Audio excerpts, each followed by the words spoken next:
Hi, and welcome to Soccer iQTV. I'm Dan Blank, college soccer coach and author of the Soccer IQ series of books.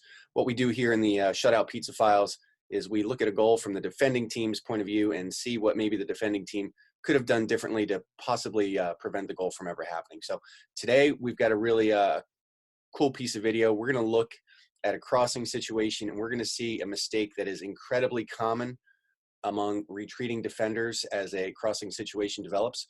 So let's look at the video. Okay, so we're going to look at this once at live speed, and then we're going to come back and break it down frame by frame just to set things up. The white team has the ball. They're about to be dispossessed by the dark team. The dark team is attacking the goal to the left of the screen, and we'll watch this play develop at full speed, and then we'll go back and dissect it a little bit. Okay, so here we go.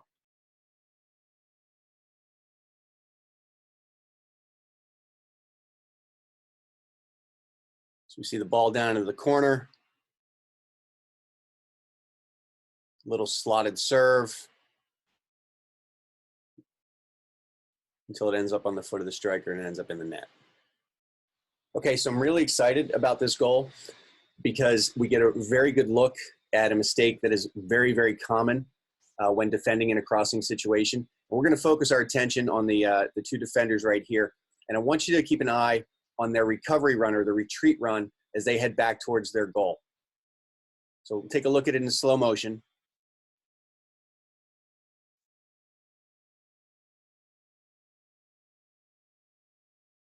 Okay, so when you're in retreat and a crossing situation is setting itself up, once you reach the 18, you need to turn your body, spot the attackers, and you need to start letting the attacker shrink the gap between you and her.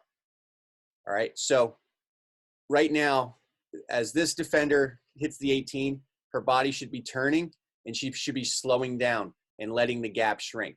The same thing with this defender. As she gets closer to the 18, we should see her body turn. She should be looking to spot an attacking player and let the distance between the attacker and the defender shrink.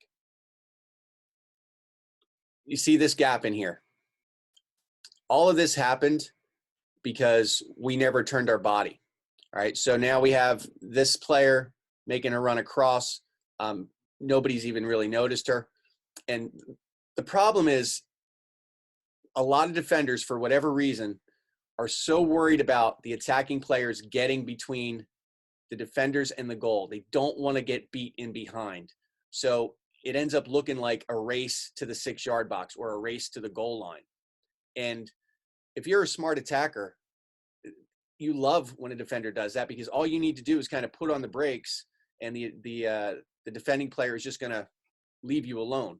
And that's what happens here. This player, instead of continuing to run forward, she just starts running laterally and nobody's aware of her. And because the defenders are still in retreat, the gap doesn't shrink, right? As a matter of fact, the gap gets bigger.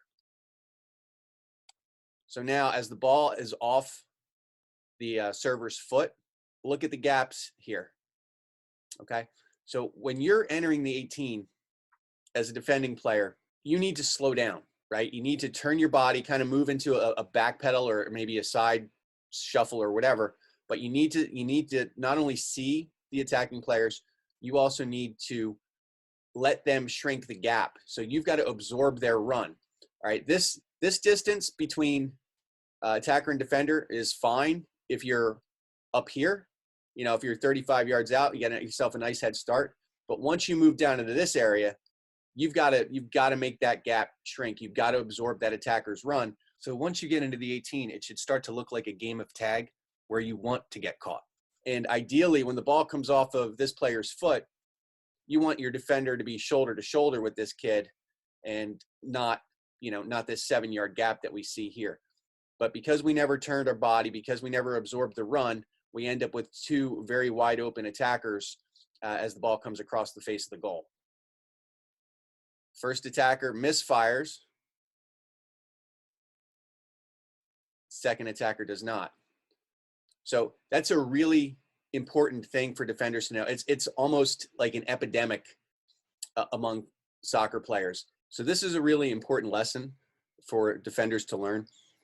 It's not a race to the 6-yard box. It's not a race to the goal line. You've got to let the attacker shrink the gap by turning your body, slowing down, and absorbing her run. And when the ball comes off the server's foot, if at all possible, you want to be shoulder to shoulder with the attacking player that you're responsible for marking.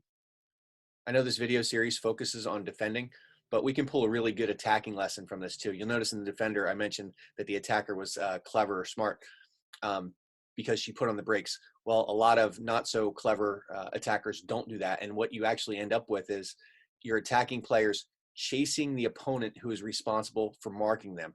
In effect, they're doing the defender's job for them.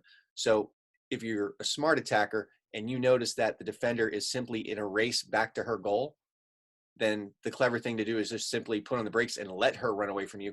Let her increase the gap between you and her, which ultimately just gives you more time and space when the ball eventually comes across. So good attacking lesson we can learn from this one as well. I hope you enjoyed this edition of Soccer iQTV, the Shutout Pizza Files.